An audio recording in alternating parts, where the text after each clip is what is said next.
All right, guys, very quickly on this Saturday, this weekend, before I head off to the gym, we do have some updates here on Bitcoin. I wanted to go over with you what I'm looking at and what my plans are. Um, so I've put out videos on this, why I am not paying attention to this head and shoulders pattern.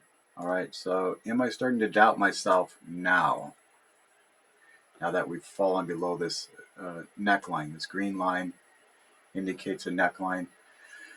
I still don't see 20,000. That's where this head and shoulders, if it plays out, takes us basically back down to 20,000. I understand the reasoning for that. I understand why analysts are calling for that price. Um, but the main data points that I'm currently looking at and adhering to is in regards to liquidity on the exchanges. I'm pulling data from Glassnode on that. We're seeing liquidity drying up as illiquidity continues to trend up.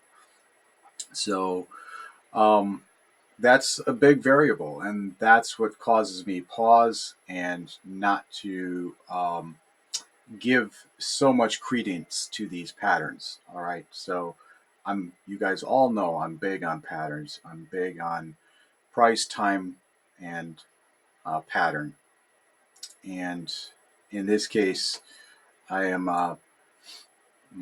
not disregarding this head and shoulders pattern. I've said many times I could be very wrong on this, but I'm not giving it as much attention as I normally would due to uh, illiquidity on the markets. All right, so let's talk about what has happened so far and why I'm still um, being maybe stubborn is a good word.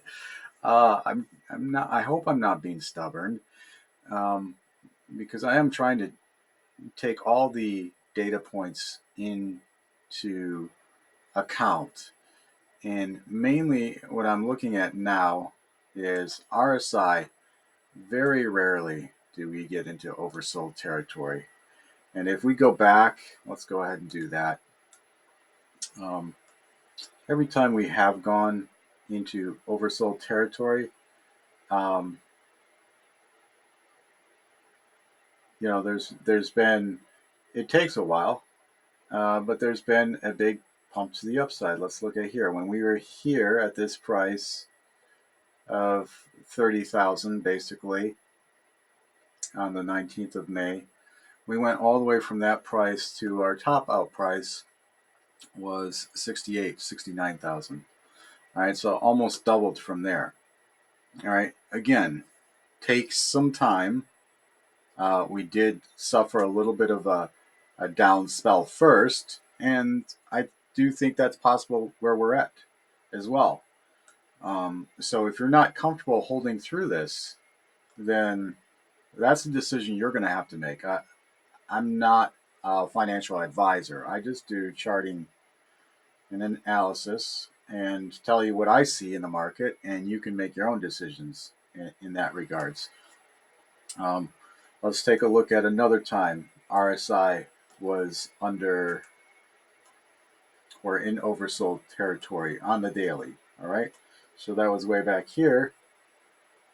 Of course, the last time then was March of 2020, Corona pandemic beginning. All right, so we went from a price here of $4,000, and then the rest is history. Topped out over here at 64,000. All right, so it takes time, but it is just not. Um, I'm just trying to give you a longer view of what you're looking at. So, again, those of you who are more short-term traders, you may want to consider selling here. We're currently testing a big support at 40,800 basically. And if we break below that, we got one more little support at 39,300. But I would say if we break below this 40,800, we could be looking at coming down to this big trend line here at 35, 36,000 before all of this is over. And that would make sense here with this bear flag. You know, distance basically is representative of, Bitcoin goes in fractals. And uh, so the distance between the top here and the bottom here, top here and bottom here is almost the same. This one's a little bit shorter. Um, but it's definitely a very real possibility that we could come down to 35, 36,000. Now, if we break below that support, then I will, at some point down here, I mean, we have 30,000. I don't think we're going to 20,000, but I mean, I will have to look at the very real possibility that I'm completely wrong about this head and shoulders pattern. It is playing out, and then it will take us to 20,000. I don't know how that's possible with if the data on Glassnode is correct. I guess I'm putting a lot of trust into that data. And if I'm being real, that's what it is. That data combined with the RSI, combined with time, price time pattern. And the time portion would be hedge funds coming back into the game starting next week and maybe the week after. All right, mid-January to end of January. And so that's what I'm looking at. Now, if you're uncomfortable with where we're at and where we're going, I'm not going to tell you what to do, but I do think that we bounce here a little bit. And then if it was me, I would sell on the bounce. And anything below this green trend line, you can, consider bearish if you're in that bear territory, which I am not yet. But then potentially we could come down and touch that uh, line of support. All right. So that's kind of what I'm looking at. Again, guys, we've had 1, 2, 3, 4, 5, 6, 7 red candles in a row. It's not often that you get that in Bitcoin either. I mean, 7 to 9 is also a rare occurrence. These are all data points that I'm taking into account and kind of factoring into my equation here.